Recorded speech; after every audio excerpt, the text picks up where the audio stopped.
کا ظہور ہوا اور بزم عالم کے اس تاجدار کائنات صلی اللہ علیہ وسلم نے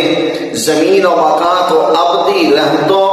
اور لازوال سعادتوں سے منور فرمایا، تو اللہ تعالیٰ کی بارگاہ میں اس رات کی قدر و منزلت کا کیا ہوگا، اور اس کا اندازہ انسانی شعور کے لیے ناممکن ہے۔ لیلۃ القدر